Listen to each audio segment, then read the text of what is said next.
Hello friends, നമുക്കിന്ന് PSC പോലുള്ള എക്സാംസിന് ചോദിക്കുന്ന ലാഭം, നഷ്ടം, ലാഭശതമാനം, നഷ്ടശതമാനം അങ്ങനെയൊക്കെയുള്ള കുറച്ച് കണക്കുകൾ നമുക്കിന്ന് ചെയ്ത് നോക്കാം. അതിൽ ഒന്നാമത്തെ ചോദ്യം, 5000 രൂപ വിലയുള്ള ഒരു TV 6000 രൂപയ്ക്ക് വിൽക്കുന്നു, ലാഭശതമാനം എത്ര? അപ്പം നമുക്ക് ആദ്യം തന്നെ അതിൻ്റെ ലാഭം എത്ര എന്ന് കാണാം. അതായത് നമ്മൾ വാങ്ങിയ വിലയും വിറ്റ വിലയും അത് തമ്മിലുള്ള വ്യത്യാസം നോക്കിയാൽ മതിയല്ലോ. വിറ്റ വില 6000 ആണ്, വാങ്ങിയ വില 5000 ആണ്. അപ്പോൾ നമ്മൾ 1000 രൂപയാണ് നമ്മുടെ ലാഭം എന്ന് പറയുന്നത്. അപ്പോൾ ലാഭശതമാനം കാണാൻ എന്താ ചെയ്യേണ്ടത്? ലാഭം ഡിവൈഡഡ് ബൈ നമ്മുടെ വാങ്ങിയ വില ഇൻറ്റു 100. അപ്പം നമ്മളിത് ഡയറക്റ്റ് കണക്കാണ്. നമ്മളിത് ചെയ്യുമ്പോൾ നമുക്ക് 20% കിട്ടും. ഇതാണ് നമ്മുടെ ലാഭശതമാനം എന്ന് പറയുന്നത്. ഇനി അതേപോലെ തന്നെ ഒരു അടുത്ത ക്വസ്റ്റ്യനാണ്. അതായത് ഇപ്പം 25000 രൂപ വിലയുള്ള ഒരു അലമാര 22000 രൂപയ്ക്ക് വിറ്റാൽ നഷ്ടശതമാനം എത്ര? ഇത് ഇപ്പം നമുക്ക് ലാഭം ഓർ നഷ്ടശതമാനം എന്നൊക്കെ ചിലപ്പോൾ ട്രിക്കി ആയിട്ട് ചോദിക്കും. എന്നാലും നമുക്ക് ഡയറക്റ്റ് തന്നെ മനസ്സിലാവുമല്ലോ. 25000 രൂപയ്ക്ക് വാങ്ങിയിട്ട് നമ്മൾ 22000 രൂപയ്ക്ക് വിറ്റു. അപ്പോൾ നമുക്കറിയാമല്ലോ എത്ര നഷ്ടം അല്ലെങ്കിൽ ലാഭം എന്ന്. ഇപ്പോൾ ഇവിടെ നമുക്ക് നഷ്ടം വന്നത് എത്ര? 3000 രൂപയാണ് നമ്മുടെ നഷ്ടം വന്നിരിക്കുന്നത്. അപ്പോൾ നമ്മൾ നഷ്ടശതമാനം കാണാൻ നമ്മുടെ നഷ്ടം എത്ര, ലോസ് എത്ര ആണോ അത് ഡിവൈഡഡ് ബൈ നമ്മൾ വാങ്ങിയ വില ഇൻറ്റു 100. അപ്പം നമുക്ക് 12% എന്ന് ആൻസർ കിട്ടും. പിന്നെ ഇനി ഇത് ഞാൻ പറഞ്ഞത് ചിലപ്പോൾ നഷ്ടമാണോ ലാഭമാണോ എന്ന് പറയാതെ ചോദിച്ചാലും ഇതിപ്പോൾ ഡയറക്റ്റ് ക്വസ്റ്റ്യനാണ്. ചിലപ്പം കുറച്ച് ട്രിക്കി ആയിട്ടൊക്കെ ചോദിച്ചാലും നമ്മളത് മനസ്സിലാക്കണം. ഇനി മൂന്നാമത്തെ ചോദ്യം, 5000 രൂപ പരസ്യ വിലയുള്ള ഒരു സാരി 4200 രൂപയ്ക്ക് നൽകിയാൽ ഡിസ്കൗണ്ട് എത്ര ശതമാനം? അതായത് ഇപ്പം അവർ വില ഇട്ടേക്കുന്നത് 5000 ആണ്, എന്നിട്ട് 4200 രൂപയ്ക്ക് കൊടുത്തു. അപ്പോൾ 800 രൂപ നമുക്ക് എന്ത് കിട്ടി? ഡിസ്കൗണ്ട് കിട്ടി. അപ്പം ഡിസ്കൗണ്ട് ശതമാനം എത്ര ആണെന്ന് കാണാൻ നമുക്ക് തന്ന ഡിസ്കൗണ്ട് അത് ഡിവൈഡഡ് ബൈ എത്രയായിരുന്നു അവർ ഇട്ടിരുന്ന വില? 5000 ഇൻറ്റു 100. അപ്പം നമുക്കത് കാൽക്കുലേറ്റ് ചെയ്യുമ്പോൾ 16% എന്ന് കിട്ടും. ഇതാണ് നമുക്ക് അവിടെ കിട്ടിയ ഡിസ്കൗണ്ട് ശതമാനം. ഇനി അടുത്തത്, 25000 രൂപ വിലയുള്ള ഒരു ഫ്രിഡ്ജ് 500 രൂപ ലോഡിംഗ് ചാർജ് നൽകി കടയിൽ എത്തിച്ചു. ആ ഫ്രിഡ്ജ് 27500 രൂപയ്ക്ക് വിറ്റാൽ ലാഭശതമാനം എത്ര? ഇങ്ങനെയുള്ള ചോദ്യത്തിൽ നമ്മൾ പെട്ടെന്ന് കയറി വാങ്ങിയ വില 25000 എന്ന് വിചാരിക്കരുത്. കാരണം നമ്മൾ വാങ്ങിയ വിലയുടെ കൂടെ നമുക്കൊരു എക്സ്ട്രാ 500 കൂടായി. അപ്പം അതും നമ്മുടെ വാങ്ങിയ വില വരുന്നതാണ്. അപ്പം നമുക്ക് വാങ്ങിയ വില എത്രയായി? 25000 പ്ലസ് 500, 25500 രൂപയായി വാങ്ങിയ വില.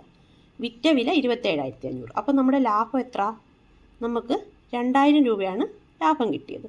അപ്പോൾ ഇനി ഇത് നമ്മൾ മുമ്പത്തെ കണക്കിൽ ചെയ്തതുപോലെ തന്നെ ചെയ്യാമല്ലോ. അതായത് ലാഭശതമാനം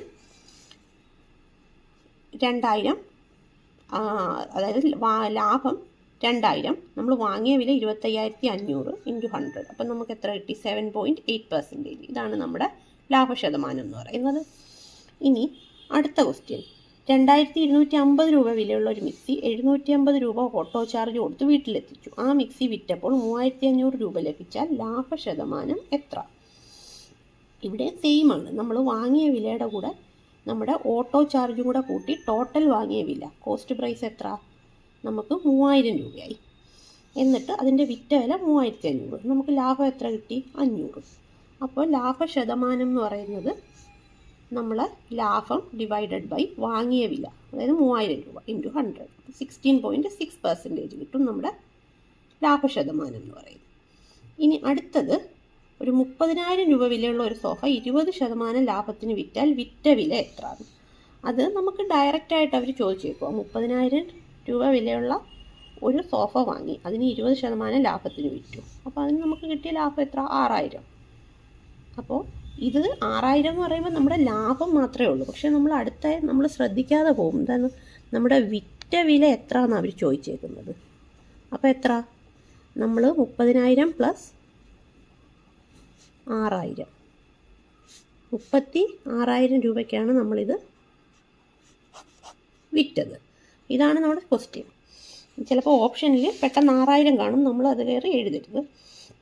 ഇനി അടുത്തത്, 25000 രൂപ വിലയുള്ള ഒരു സാധനം 5% നഷ്ടത്തിന് വിറ്റാൽ വിറ്റ വില എത്ര?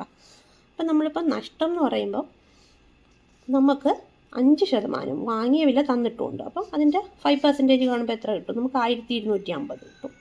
അപ്പം നമ്മൾ വാങ്ങിയ വിലയേക്കാളും ആ 1250 രൂപ കുറച്ചിട്ടാണ് വിറ്റത്. അപ്പം നമുക്ക് എത്ര കിട്ടും? 25000 മൈനസ് നമ്മുടെ നഷ്ടം 1250. അപ്പോൾ നമ്മളിത് വിറ്റത് 23,750 രൂപയ്ക്കാണ് നമ്മളിത് വിറ്റത്. ഇനി അടുത്ത ക്വസ്റ്റ്യൻ, ഒരു കസേര 980 രൂപയ്ക്ക് വിറ്റപ്പോൾ 40% ലാഭമുണ്ടായി എങ്കിൽ കസേരയുടെ യഥാർത്ഥ വില എന്ത്? അപ്പോൾ നമ്മൾ ചിന്തിക്കേണ്ട കാര്യം എന്താണെന്നറിയോ, ഇത് ഈ 980 എന്ന് പറയുന്നത് നമ്മുടെ കസേരയുടെ യഥാർത്ഥ വിലയായ 100%, പിന്നെ അതിൻ്റെ കൂടെ നമ്മുടെ ഈ ലാഭമുള്ള 40%, ആ 140%മാണ് ശരിക്കും ഈ 980 എന്ന് പറയുന്നത്, അല്ലേ? ഓക്കെ, 980 രൂപയ്ക്ക് വിറ്റപ്പോൾ നമുക്ക് 40% ലാഭം ഉണ്ടായത്. അതായത് നമ്മുടെ 100% നമുക്ക് കിട്ടുകയും ചെയ്ത്, പിന്നെ അതിൻ്റെ കൂടെ ഒരു എക്സ്ട്രാ 40% ലാഭമായിട്ടും കിട്ടി. അപ്പോൾ നമ്മൾ വാങ്ങിയ വില, അതായത് അതിൻ്റെ യഥാർത്ഥ വില കാണാൻ എന്താ ചെയ്യേണ്ടതെന്ന് വെച്ചാൽ, നമ്മളിപ്പോൾ വിറ്റ വില 980, അത് എത്ര പെർസെൻറ്റേജാണ്? നമ്മുടെ ആ കസേരയുടെ 140%ആണ് അതിൻ്റെ വില. അതായത് മീൻസ് 100% പ്ലസ് അതിൻ്റെ ലാഭം 40%, അത് താഴെ എഴുതണം ഇൻറ്റു 100. അപ്പോൾ നമുക്ക് 700 രൂപയ്ക്ക് വാങ്ങിയ കസേരയാണ് അയാൾ 980 രൂപയ്ക്ക് വിറ്റത്. കണ്ടോ? ഇനിയിപ്പോൾ ലാഭശതമാനം ഇതേ കണക്ക് തന്നെ വേറെ രീതിയിൽ എത്ര രൂപയാണ് എക്സ്ട്രാ വാങ്ങിച്ചതെന്നൊക്കെ ചോദിച്ചാൽ നമുക്ക് ഈ മെത്തേഡിൽ കണ്ടുപിടിക്കാൻ പറ്റും. അല്ലെങ്കിൽ എത്ര. ഇനി അടുത്ത ക്വസ്റ്റ്യൻ, ഒരു കുട 160 രൂപയ്ക്ക് വിറ്റപ്പോൾ 20 രൂപ നഷ്ടമായിരുന്നു, നഷ്ടശതമാനം എത്ര? അപ്പം നമുക്ക് എന്താവും, 160 രൂപയ്ക്ക് വിറ്റപ്പോൾ 20 രൂപ നഷ്ടമായി. അപ്പോൾ അതിനേക്കാളും കൂടിയ വിലയ്ക്കായിരുന്നു വാങ്ങിച്ചതെന്ന് മനസ്സിലായല്ലോ. 160 രൂപയ്ക്ക് വിറ്റപ്പോൾ 20 രൂപ നഷ്ടം വന്നു. അപ്പോൾ യഥാർത്ഥ വില എത്ര? 160, പിന്നെ അതിൻ്റെ കൂടി 20 കൂടെ ചേർത്ത് 180 ആയിരുന്നു ഇത് വാങ്ങിയ വില. അപ്പോൾ അതിൻ്റെ നഷ്ടശതമാനം എന്ന് പറയുമ്പം 180-ൽ 20 രൂപ നഷ്ടം ഇൻറ്റു 100, 11.11. പക്ഷേ 11.11 വരുമ്പം നമ്മൾ ഈ ക്വസ്റ്റ്യനിൽ ഞാൻ കണ്ട എന്താ പറയുക, ഓപ്ഷനിൽ നമുക്ക് 11 1/9, അതായത് മിക്സഡ് ഫ്രാക്ഷൻ, മിശ്ര ഭിന്നമായിട്ടാണ് നമുക്ക് ആൻസർ തന്നേക്കുന്നത്. അങ്ങനെ വരുമ്പോൾ നമ്മളിപ്പോൾ ഇത് എങ്ങനെ ചെയ്ത് നോക്കും? നമുക്ക് ഇവിടെ 20 ഇൻറ്റു ബൈ 180 ഇൻറ്റു 100 തന്നിട്ടുണ്ട്. അപ്പോൾ നമ്മളതിനെ ഇവിടെ കാൽക്കുലേറ്റ് ചെയ്യണം. അപ്പോൾ ഇത് ഇവിടെ വെട്ടിപ്പോയി, പിന്നെ 9, 100 ഡിവൈഡഡ് ബൈ 9.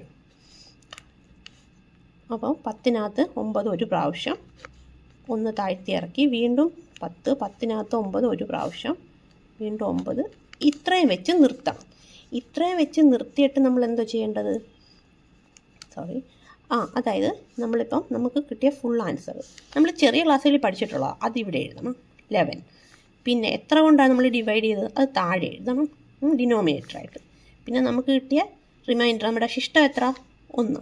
അപ്പോൾ ഇതാണ് നമ്മുടെ ഓപ്ഷനിൽ. ചിലപ്പോൾ ഇങ്ങനെ മോഡൽ ആൻസർ വരുവാണെങ്കിൽ നമ്മൾ ഇങ്ങനെ ചെയ്യാൻ പോകണ്ട, നമ്മൾ ഇങ്ങനെ ചെയ്തിട്ട് ഇവിടെ വെച്ച് കണ്ടുപിടിച്ച് ഇങ്ങനെ എടുത്തെഴുതണം. കാരണം ഞാൻ ഈ ക്വസ്റ്റ്യൻ കണ്ടെടുത്ത് ഓപ്ഷനിൽ കിടന്നത് ഇങ്ങനെയുള്ള മിശ്ര ഭിന്നമായിട്ടാണ് എല്ലാ ആൻസേഴ്സും കിടന്നിരുന്നത്.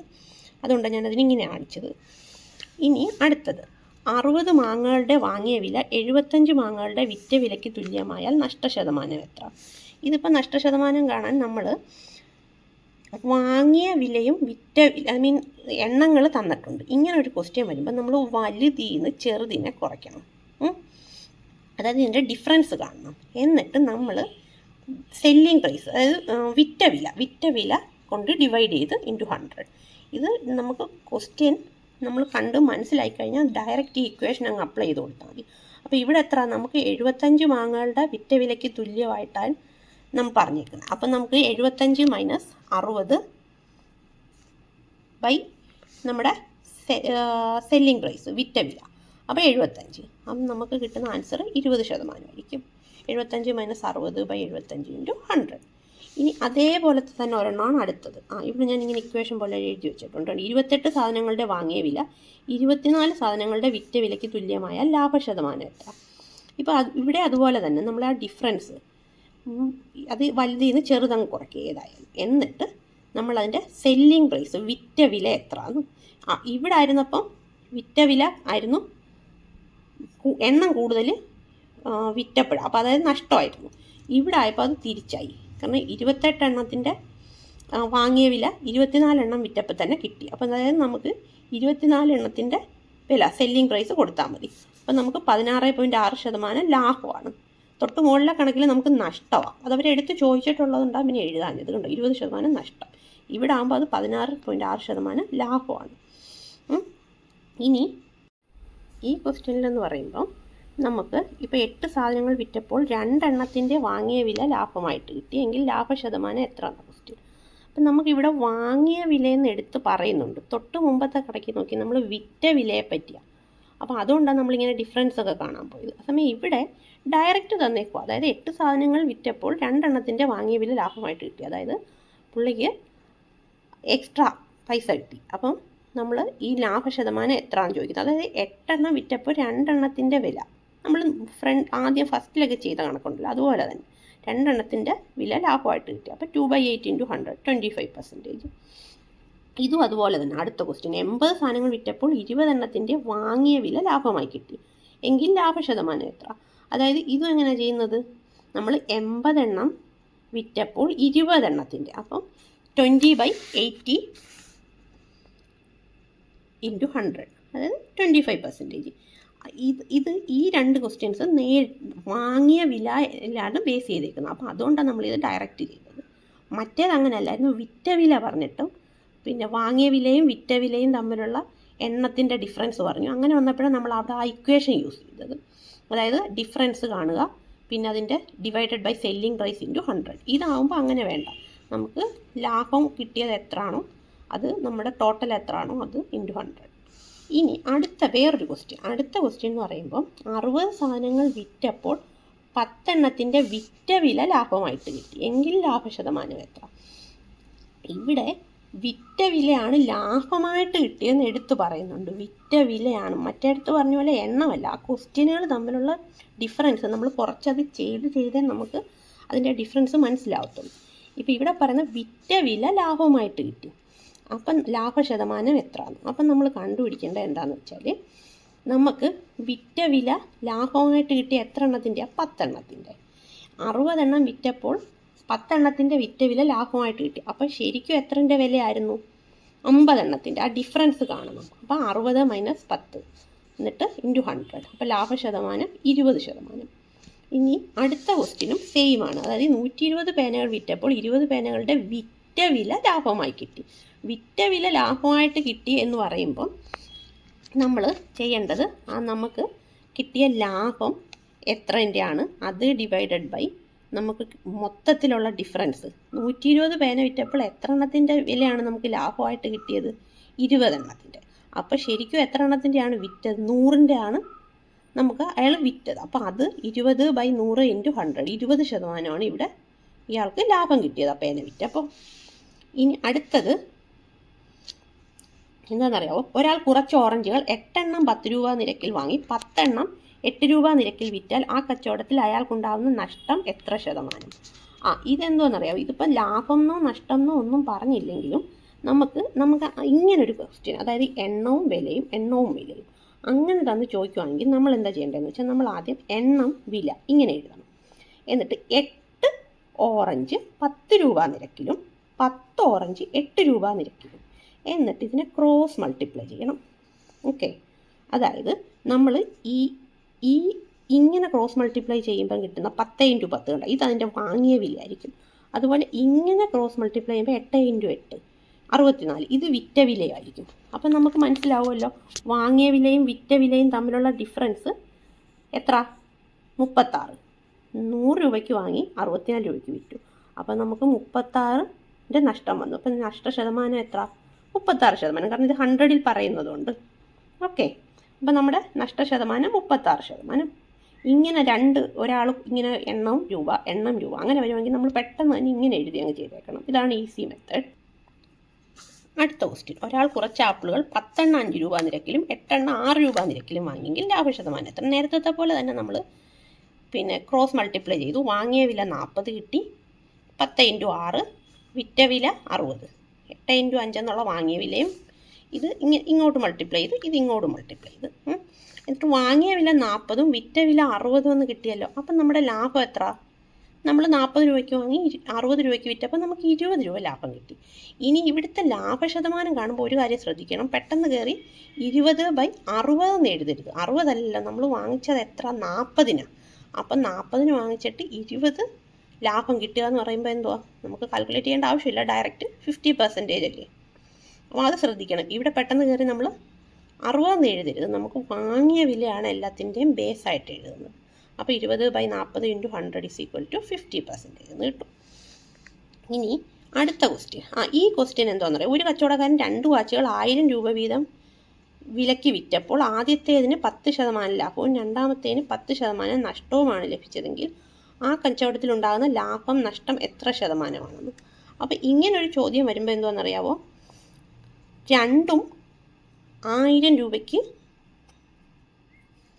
അതായത് 1000 രൂപയ്ക്ക് വിറ്റു. അപ്പോൾ വിറ്റത് വില ഒരെണ്ണത്തിനും രണ്ടിനും വിറ്റത് 1000 രൂപയ്ക്കാണ്. പക്ഷേ ഒരെണ്ണം അതിനകത്ത് ഞങ്ങൾ 10% ലാഭം നേടിക്കൊടുക്കുകയും ചെയ്തു, മറ്റേത് 10% നഷ്ടവും നേടിക്കൊടുത്തു. നമ്മളിത് കേൾക്കുമ്പോൾ വിചാരിക്കും 10% ലാഭം 10% നഷ്ടവും, അപ്പോൾ വ്യത്യാസമൊന്നുമില്ലെന്ന്. പക്ഷേ വിറ്റ വിലയെ പറ്റി പറയുന്നത്.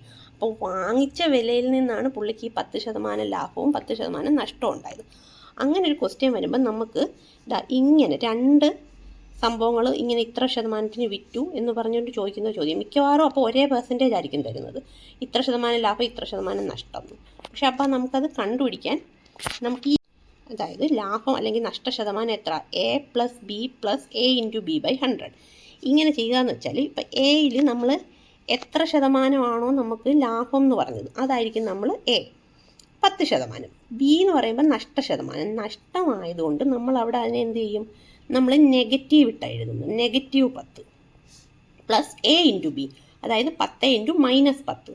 ഇപ്പം ഈ 10ഉം ഈ 10ഉം തമ്മിൽ അങ്ങ് വെട്ടിപ്പോവുമല്ലോ, അതായത് +10ഉം -10ഉം അത് പോയി. അത് കഴിഞ്ഞിട്ട് -100/100 നമുക്കിവിടെ കിട്ടുമല്ലോ. ഇപ്പം നമ്മളിത് ക്യാൻസൽ ചെയ്യുമ്പോൾ എന്ത് പറ്റും, ഈ 0 ഈ 0 ക്യാൻസൽ ചെയ്യുമ്പോൾ -1 എന്ന് കിട്ടും. -1 എന്ന് കിട്ടുക എന്ന് വെച്ചാൽ എന്താ, നഷ്ടമാണ്. എത്ര ശതമാനം, 1%. ഇതിന് പകരം നമുക്കിവിടെ +1 എന്ന് വല്ലതായിരുന്നു കിട്ടുന്നതെങ്കിൽ എന്തായിരുന്നു, ലാഭമാണ്. എത്ര ശതമാനം, 1%. ഇത് നമ്മൾ പ്രത്യേകം നോട്ട് ചെയ്യണം. ഇനി അടുത്ത ക്വസ്റ്റ്യൻ. ഒരാൾ 2 കാറുകൾ 50,000 രൂപ വീതം നൽകി വാങ്ങി. ആദ്യത്തേത് 20% ലാഭത്തിനും രണ്ടാമത്തേത് 20% നഷ്ടത്തിനും വിറ്റാൽ അയാൾക്കുണ്ടാകുന്ന ലാഭം നഷ്ടം എത്ര ശതമാനം? ഇവിടെ എന്താണെന്നറിയാവോ, ഇയാൾ വാങ്ങിയ വിലയാണ് പറഞ്ഞേക്കുന്നത്. വാങ്ങിയ വിലയാണ് എല്ലാത്തിൻ്റെയും അടിസ്ഥാനം എന്ന് പറഞ്ഞല്ലോ. അപ്പം നമുക്ക് വാങ്ങിയ വിലയിൽ നിന്ന് 50,000 അല്ല 5 ലക്ഷം. അപ്പോൾ 5 ലക്ഷം രൂപയ്ക്ക് വാങ്ങിയെങ്കിൽ എന്നിട്ട് അതിന് 20%, അപ്പോൾ ഈ രണ്ടും അടിസ്ഥാനപരമായിട്ട് ഒരേ വിലയാണ്. എന്നിട്ട് അതിന് ഇന്ന് 20% ലാഭവും 20% നഷ്ടവും. അങ്ങനെ വരുന്ന കേസിൽ നമുക്ക് എന്തുവാ, ലാഭവും ഇല്ല നഷ്ടവും ഇല്ല. ഇപ്പോൾ ഇവിടെ 5% നഷ്ടത്തിന് വിറ്റെന്ന് പറയുമ്പം നമുക്ക് 95% വിലയ്ക്കാണ് ശരിക്കും ഇത് വിറ്റത് അല്ലേ. ഇതിൻ്റെ 100% യഥാർത്ഥ വിലയെന്ന് പറഞ്ഞില്ലേ. അപ്പം നഷ്ടം 5% എന്ന് പറയുമ്പോൾ ശരിക്കും ആ സാധനത്തിൻ്റെ 95% നമ്മൾ വിറ്റത്. 15% ലാഭത്തിന് വിറ്റിരുന്നെങ്കിൽ, 15% ലാഭം എന്ന് പറയുമ്പോൾ നമ്മുടെ ആ സാധനത്തിൻ്റെ യഥാർത്ഥ വില 100% വേണം, പിന്നെ അതിൻ്റെ കൂടെ 15% ലാഭവും വേണം. മൊത്തം 115% ആയിരുന്നെങ്കിൽ 400 രൂപ കിട്ടിയിരുന്നു. അപ്പം നമുക്ക് ഇവിടെ 20% വ്യത്യാസം, അല്ലാതെ 15% അല്ല വ്യത്യാസം. നമ്മൾ 95% വിറ്റു, 115% ആയിരുന്നെങ്കിൽ 400 രൂപ കിട്ടിയേനെ. അപ്പം 115 - 95, അപ്പോൾ എത്ര കിട്ടും, നമുക്ക് 20 കിട്ടും. ആ 20% ഈ 400 എന്ന് പറയുന്നത്. മനസ്സിലായോ? ആ 400, 20% 400 ആണെങ്കിൽ 100%, 20നെ 100 ആക്കാൻ 5 കൊണ്ട് മൾട്ടിപ്ലൈ ചെയ്യണം. അതുപോലെ തന്നെ 400നെ നമ്മൾ 5 കൊണ്ട് മൾട്ടിപ്ലൈ ചെയ്താൽ നമുക്ക് 2000 കിട്ടും. അപ്പോൾ ആ സാധനത്തിൻ്റെ യഥാർത്ഥ വില 2000 ആണ്. ഇത് മനസ്സിലായോ? എന്തെങ്കിലും ഡൗട്ട് ഉണ്ടെങ്കിൽ നിങ്ങൾ ചോദിച്ചാൽ മതി കമൻറ്റിൽ, ഞാൻ ക്ലിയർ ചെയ്യാം. ഇനി അടുത്ത ക്വസ്റ്റ്യൻ. ഒരു സാധനം 20% ലാഭത്തിനും 30% ലാഭത്തിനും വിറ്റ വിലകൾ തമ്മിലുള്ള വ്യത്യാസം 200 രൂപയായാൽ വിറ്റ വിലകൾ തമ്മിലുള്ള റേഷ്യോ എത്ര? അപ്പോഴേ നമ്മളിതിനകത്ത് ഈ വ്യത്യാസം 200 രൂപയൊന്നും സത്യത്തിൽ ശ്രദ്ധിക്കേണ്ട ആവശ്യമില്ല. ഇപ്പം നമുക്കിവിടെ ലാഭമാണോ നഷ്ടമാണോ എന്ന് നോക്കണം. എന്നിട്ട് ഞാൻ പറഞ്ഞില്ല, ഒരു സാധനത്തിൻ്റെ യഥാർത്ഥ വില എന്ന് പറഞ്ഞാൽ അതിൻ്റെ 100%. അതിൽ നിന്ന് ലാഭം എന്ന് പറഞ്ഞാൽ ആ 100ൽ നിന്ന് കൂടി പോവുക. അപ്പോൾ 20% ലാഭം എന്ന് പറയുമ്പോൾ 120%മായി ആ സാധനത്തിൻ്റെ വിലയുടെ. അതുപോലെ തന്നെ 30% എന്ന് പറയുമ്പോൾ 130%മായി. 120:130, അതായത് അത് തമ്മിലുള്ള റേഷ്യോ അല്ലേ ചോദിച്ചേക്കുന്നത്. 120:130 എന്ന് പറയുമ്പോൾ നമുക്ക് ചെയ്യുന്ന കാൽക്കുലേഷൻ അറിയാമല്ലോ. 120/130 എന്ന് എഴുതുക. എന്നിട്ട് അതിനെ പരമാവധി വെട്ടി ഏറ്റവും ചെറുതാക്കാൻ പറ്റുന്നത്. ഇപ്പോൾ ഇവിടെ നമുക്ക് ഈ 0 വെട്ടിപ്പോവും. അത് കഴിഞ്ഞിട്ട് പിന്നെ 12ഉം 13നെ നമുക്കൊന്നും ഒന്നും ചെയ്യാൻ പറ്റത്തില്ല. അപ്പോൾ 12:13 ഇതാണ് ഇവർ തമ്മിലുള്ള റേഷ്യോ. അല്ലാതെ ഈ തന്നേക്കുന്ന 200 എന്നുള്ള വില ഇവിടെ നമുക്ക് വേണ്ട, നമ്മൾ എടുക്കുക വേണ്ട. അതുപോലെ തന്നെയാണ് അടുത്ത ക്വസ്റ്റ്യനും. ഒരെണ്ണം 15% ലാഭത്തിനും ഒരെണ്ണം 20% ലാഭത്തിനും വിറ്റു എങ്കിൽ വിറ്റ വിലകൾ തമ്മിലുള്ള വ്യത്യാസം 250 രൂപയായാൽ അവരുടെ വിറ്റ വിലകൾ തമ്മിലുള്ള റേഷ്യോ എത്രയാണ്? ഇവിടെയും സെയിം ആണ്. അതായത് നമ്മളിപ്പം 15% ലാഭത്തിന് വിറ്റു 115%, 20% ലാഭത്തിന് വിൽക്കുക എന്ന് വെച്ചാൽ 120%. അപ്പോൾ അത് തമ്മിലുള്ള റേഷ്യോ എന്ന് പറയുമ്പോൾ 115:120.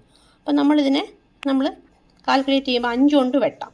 5 കൊണ്ട് വെട്ടുമ്പോൾ 115-ന് 5 കൊണ്ട് വെട്ടുമ്പോൾ 23, 120-ന് 5 കൊണ്ട് വെട്ടുമ്പോൾ 24. അപ്പോൾ 23:24 ഇതായിരിക്കും നമ്മുടെ ആൻസർ. അപ്പോൾ നമ്മളിന്ന് ലാഭം, നഷ്ടം, ലാഭശതമാനം, നഷ്ടശതമാനം അങ്ങനെയുള്ള ഏതാണ്ട് 25 കണക്കുകൾ ചെയ്തിട്ടുണ്ട്. ഇതിനകത്ത് ചില കണക്കൊക്കെ നല്ല ട്രിക്കിയാണ്. കാരണം വിറ്റ വില, വാങ്ങിയ വില ഇതൊക്കെ ആണോ തന്നേക്കുന്നതെന്ന് നോക്കണം. അതനുസരിച്ച് നമുക്ക് ചിലത് ഡയറക്റ്റ് ചെയ്യാൻ പറ്റും, ചിലത് ഇക്വേഷൻ ഉപയോഗിക്കേണ്ടി വരും. അപ്പോൾ അതൊക്കെ നമ്മൾ ചെയ്ത് നല്ല തറോ ആവണം. എന്നാലേ നമുക്കത് ഒരു എക്സാമിന് ഇരിക്കുമ്പം പെട്ടെന്ന് ചെയ്ത് എടുക്കാൻ പറ്റത്തുള്ളൂ. പിന്നെ വളരെ സിമ്പിളായിട്ട് ഇതുപോലെ ഡയറക്റ്റുള്ള ക്വസ്റ്റ്യൻസും വരാറുണ്ട്. അപ്പോൾ എന്ത് തന്നെ ആയാലും നമ്മളിത് ചെയ്ത് നോക്കുക. എന്തെങ്കിലും ഡൗട്ട് ഉണ്ടെങ്കിൽ കമൻറ്റ് ബോക്സിൽ ചോദിച്ചാൽ മതി, ഞാനിത് ക്ലിയർ ചെയ്ത് തരാം. അപ്പോൾ ശരി, ഓക്കെ, ബൈ.